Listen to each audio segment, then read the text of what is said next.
In the name of Allah, who is the most beneficent and merciful.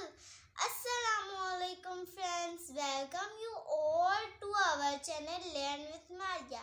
I hope you all are doing good. So आज का हमारा topic है अहादीस। हदीस number 9, मन युहरिमुर रिफ्क युहरिमुल खैर कुल्ला।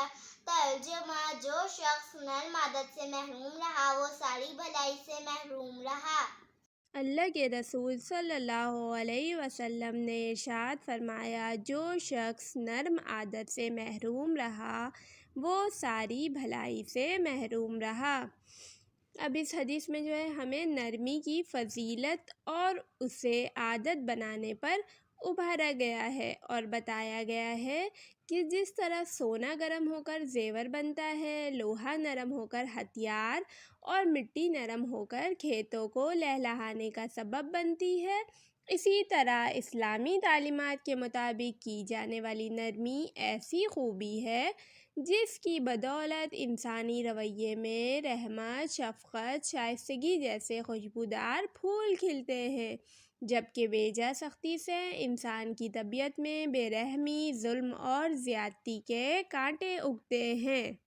हकीकी नरमी दिल का नरम होना है। जबकि मोमिन बंदे का दिल नरम होता है तो उसे अल्लाह रब्बुल इज़्ज़त का क़ुर्ब मिलता है, जिसकी बरकत से वो दुनिया में भी भलाइयाँ पाता है और आखिरत में भी भलाइयाँ पाता है। कुरान पाक में अल्लाह रब्बुल इज़्ज़त ने नबी करीम सल्लल्लाहु अलैहि वसल्लम के दिल की नरमी को अपनी रहमत करार दिया।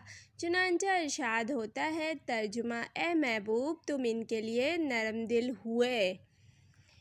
नरमी इस्लाम में नहायत पसंदीदा अखलाकी वसफ़ है। अल्लाह रब्बुल इज़्ज़त ने कुरान करीम में इस वصف को मोमिनों के साथ ख़ास किया है, यानी नरमी जो है वो मोमिनों के साथ ख़ास है। हदीस नबवी में अब इस सिफ़त को उभारा गया है क्योंकि ये मुसलमान की इनफरादी ज़िंदगी को भी मुज़य्यन करती है और इज्तिमाई ज़िंदगी पर भी मुस्बत असरात मुरतब करती है। जिसको नरमी हासिल हुई उसे अल्लाह की नेमतों में से बड़ी नेमत मिल गई, जो उसकी दुनिया और आखिरत दोनों के लिए फ़ायदेमंद है। जैसा कि सूरतुल फुरक़ान में है, तर्जुमा, रहमान के बंदे वो हैं जो ज़मीन पर नरम चाल चलते हैं और जाहिल उनके मुँह को आएँ तो कह देते हैं तुमको सलाम। नरमी एक क़ल्बी वस्फ़ है जो कि तमाम इंसानों को मुयस्सर नहीं आता। जिन लोगों को नरमी की सिफ़त मिली उन्हें ख़ूबसूरत अताए रब्बानी हासिल हुई। नरम दिल इंसान सिर्फ़ इंसानों से ही नरमी नहीं बरतता बल्कि अल्लाह की तमाम मखलूक़ात के लिए नरम दिल होता है। जैसा कि अल्लाह के नबी सल्लल्लाहु अलैहि वसल्लम ने एक दूसरी हदीस में फ़रमाया कि नरमी जिस चीज़ में भी होती है उसे खूबसूरत कर देती है और जिस चीज़ से निकाल ली जाए उसे ऐबदार कर देती है। नरमी काबिल तारीफ़ सिफ़त है, इसकी ज़िद सख्ती और गर्मी है। चुनांचे हमें तमाम उमूर में नरमी और उम्दा अखलाक से रहना चाहिए। अब यहाँ पर नरमी किस तरह से पैदा होगी, तो इसके लिए हमें क्या करना चाहिए। नरमी पैदा करने के लिए सबसे पहले अपने दिल को नरम कीजिए, क्योंकि दिल इंसानी आज़ा का बादशाह है। जब ये नरम हो गया तो आपके किरदार में नरमी खुद ब खुद पैदा हो जाएगी।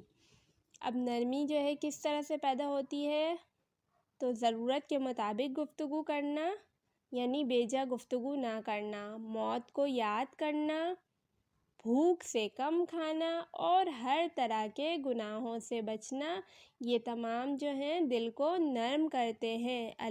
अल्लाह रब्बुल इज़्ज़त हम सब को हदीस सुनकर उसको याद रखने और उस पर अमल करने की तौफ़ीक़ अता फ़रमाए। आमीन। अगर आपको हमारी वीडियो अच्छी लगी तो लाइक कीजिए, चैनल पर नए हो तो सब्सक्राइब कीजिए, कमेंट करिए, अपने फ्रेंड्स के साथ शेयर कीजिए। मिलते हैं नई वीडियो के साथ, तब तक के लिए अल्लाह हाफिज़।